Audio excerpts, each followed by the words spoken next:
بسم اللہ الرحمن الرحیم۔ محترم ناظرین، السلام علیکم۔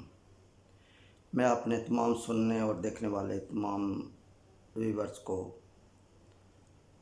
سلام عرض کرتا ہوں اور یہ امید رکھتا ہوں کہ آپ میرے چینل کو، جنہوں نے میرے چینل کو لائک اور سبسکرائب نہیں کیا وہ سبسکرائب کریں اور بیل آئیکن کا بٹن دبائیں تاکہ میری جو بھی نئی ویڈیو آئے وہ آپ تک اس کا نوٹیفیکیشن پہنچے۔ ناظرین، آج ہم بات کریں گے امریکہ اور چین کی لڑائی میں۔ آج اقوام متحدہ کے سیکرٹری جنرل بھی بول پڑے کہ انہوں نے کہا کہ امریکہ اور چین آپس میں مذاکرات کریں، بات چیت کریں، کیونکہ ان کی لڑائی میں اقوام متحدہ کے جو پروگرام ہیں ان کو نقصان پہنچ رہا ہے اور وہ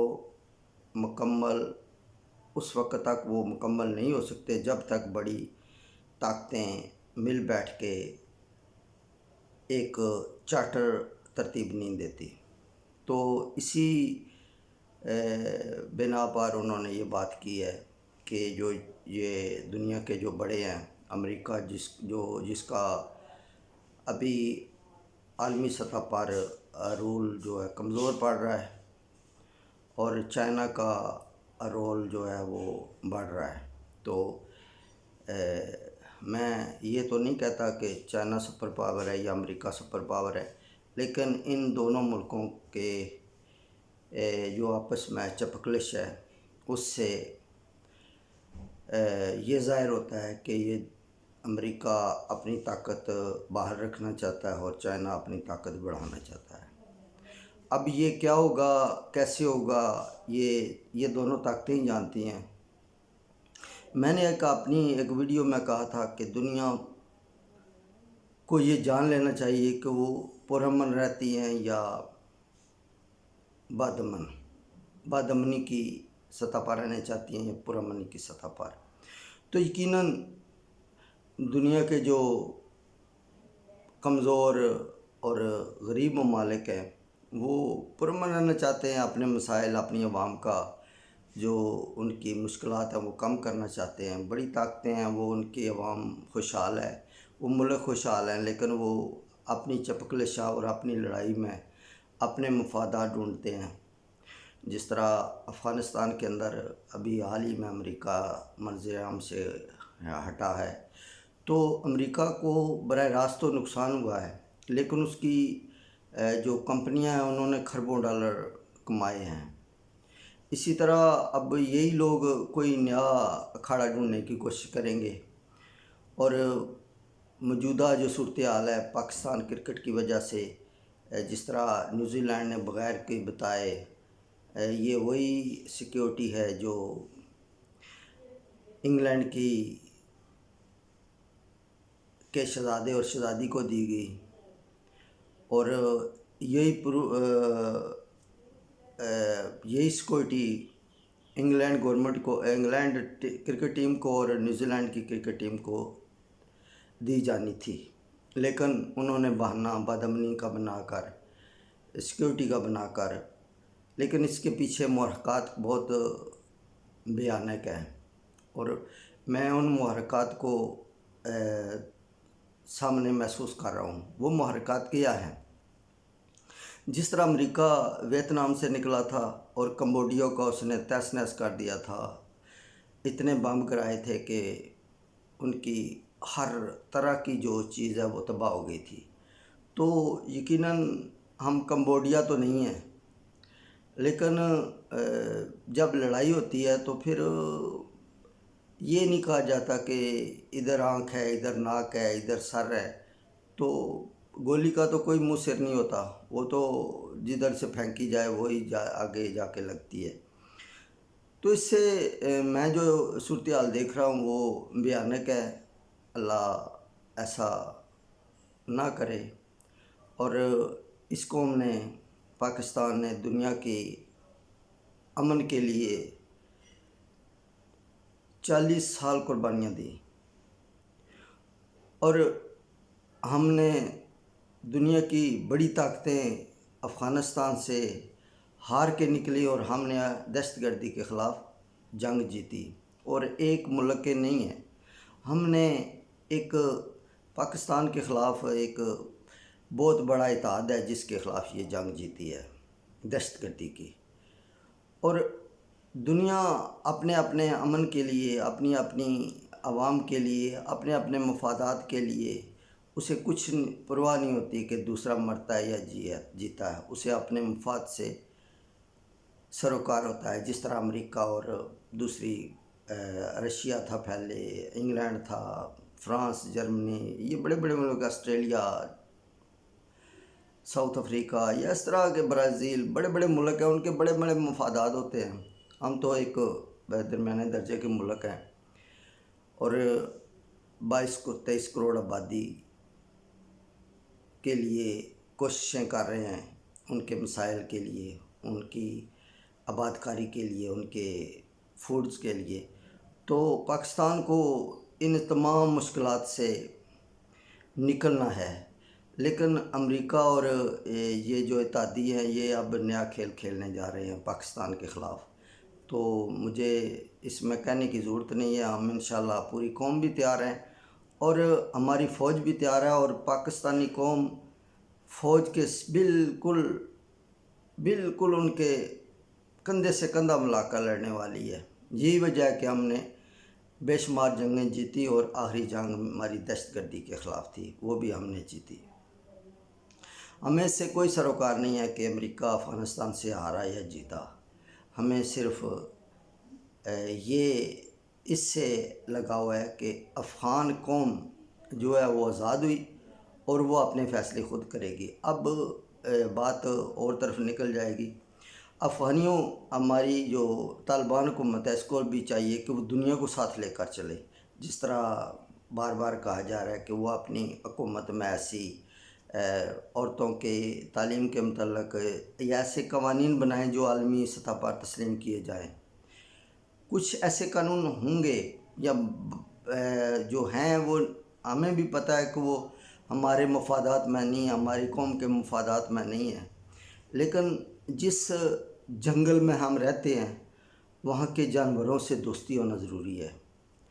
تو ہم بے شک انسانی ناطے کے مطابق اپنی بات کر رہے ہیں یا چلیں گے، لیکن ہمارے ساتھ ایک ایسا جنگلی طبقہ، جنگلی جانور ہمارے ارد گرد ہیں کہ ہمیں ان کو کچھ کرنے کے لیے، ان کو مطمئن رکھنے کے لیے کچھ نہ کچھ کرنا پڑتا ہے، اور ہم کر رہے ہیں۔ ہم بحیثیت قوم، ہمارے بہت سارے قوانین ہیں جو ہماری عوام کے حق میں نہیں ہیں، تو پھر بھی ہم وہ قانون بطور مجبوری قبول کیے ہوئے ہیں، کیونکہ ہم اس پوزیشن میں نہیں ہیں جب تک جس پوزیشن میں ہم مکمل فیصلے کر سکیں۔ اگر اس دنیا کے ساتھ رہنا ہے تو اس دنیا کے تھوڑے بہت طور طریقے ہمیں اپنانے پڑتے ہیں۔ اللہ ہمیں معاف فرمائے۔ ہم بات کر رہے تھے اقوام متحدہ کے جنرل سیکرٹری صاحب کی کہ انہوں نے کہا ہے کہ امریکہ اور چین آپس میں مذاکرات کریں، اور افغانستان کے اندر جو لاقانونیت ہوئی ہے، جو وہاں کے مسائل ہیں، بے پناہ مسائل ہیں۔ ایک ملک جب 40 سال کے بعد جنگ سے نکلتا ہے تو آپ دیکھ سکتے ہیں اس کا ہر چیز تباہ ہو چکی ہے۔ صرف جوان ہیں تو ان کے جذبے جوان ہیں، ان کی جو سوچ ہے وہ جوان ہے۔ تو ہمیں اقوام متحدہ کے جنرل سیکرٹری نے کہا کہ ہمیں مل کر دنیا کے لیے آگے بڑھنا ہوگا، اور اس میں امریکہ اور چین کی جو مذاکرات ہیں وہ ہونا ضروری ہیں۔ اب امریکہ اس طاقت کے گھوڑے سے اترنے والا ہے، اور چائنا اس کی سواری کے لیے ہاتھ میں ہیلمٹ لیے اور ہاتھ میں چابک لیے وہ بالکل تیار کھڑا ہے۔ اب یہاں ایک ٹھہراؤ آنا چاہیے تھا۔ بے شک چائنا کی پالیسی پرامن نظر آتی ہے، مطلب اس میں کسی قسم کا مجھے نظر نہیں آتا کہ وہ مار داڑ کی طرف جائیں گے، لیکن جب کسی کے ساتھ آپ شرارت کرتے ہیں تو وہ مجبور ہوتا ہے اس کا جواب دینے کے لیے. جس طرح کہ چائنا کے خلاف ایک گھیرا بنایا جا رہا تھا کچھ سال پہلے، 1-1.5 سال پہلے، تو چائنا نے مکمل اپنے جو شپنگ تھی اس کو مکمل حرکت کیا، اور امریکہ کی جو انٹرنیٹ تھا اس کو جیم کر دیا. اس طرح اس نے اپنے جہاز کے اندر سمندر کے اندر ایسی جو مصنوعی جزیرے تھے وہ بنائے تھے ایمبونیشن کے لیے.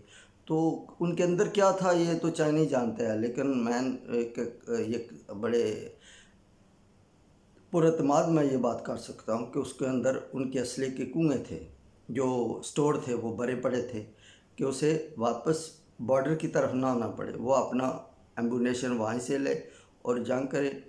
تو امریکہ کو اس کا پتہ ہوا جب اس نے ایران پر حملہ کرنے کی کوشش کی، تو ایران نے اڑنے والی کشتیاں جو ہے وہ خودکش حملوں کے لیے تیار کی، تو امریکہ پیچھے ہٹا. اب بھی میں یہ مکمل دعوے سے بات کرتا ہوں کہ امریکہ تو نہیں چاہتا، لیکن اسرائیل ایران کو کبھی بھی تسلیم کرنے کے لیے تیار نہیں ہے، اور کبھی نہ کبھی اسرائیل کو یہ جنگ امریکہ کو اکسا کر یہ جنگ مسلط کرنی ہے ایران پر. چین اپنا امریکہ کا افغانستان کے اندر بھی کوئی مفاد نہیں تھا، کیونکہ امریکہ اس وقت آزاد ہو رہا تھا تمام پالیسی. جب وہ سنگل سپر پاور بنا تو وہ آزاد ہو رہا تھا اس تمام معاملات سے. تو کمال مہارت سے اسرائیل نے امریکہ کو پہلے عراق میں الجھایا، پھر افغانستان میں ایسا الجھایا کہ اس سے دنیا کے کسی ملک کو کوئی فائدہ نہیں ہوا. اگر فائدہ ہوا ہے تو اسرائیل کو ہوا ہے، ان کے بزنس مینوں کو ہوا ہے، اور اسرائیل کو ہوا ہے کہ امریکہ اس کے ہاتھ میں رہا ہے. امریکہ کمزور ہوئے، طاقتور ہوئے، اس سے امریکہ کا طاقتور ہونا، امریکہ کا کمزور ہونا، اس سے اسرائیل کو کوئی فرق نہیں پڑتا. اس کو فرق پڑتا ہے کہ اس کا جو ایجنڈا ہے وہ پورا ہونا چاہیے.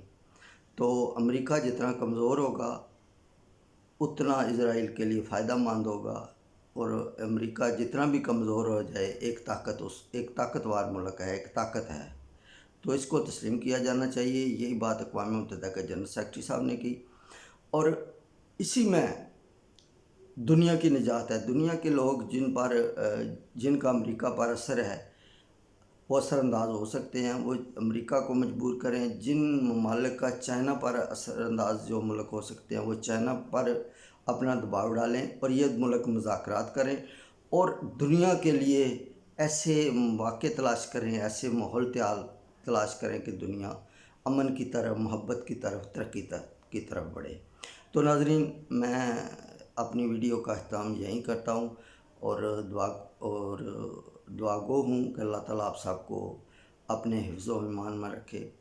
اور میں ایک بار پھر ریکویسٹ کرتا ہوں کہ آپ میرے چینل کو لائک اور سبسکرائب کریں اگر آپ نے نہیں کیا تو بیل آئیکن کے بٹن کو دبائیں تاکہ میری جو بھی ویڈیو اپلوڈ ہو وہ آپ تک پہنچے. جی بہت شکریہ.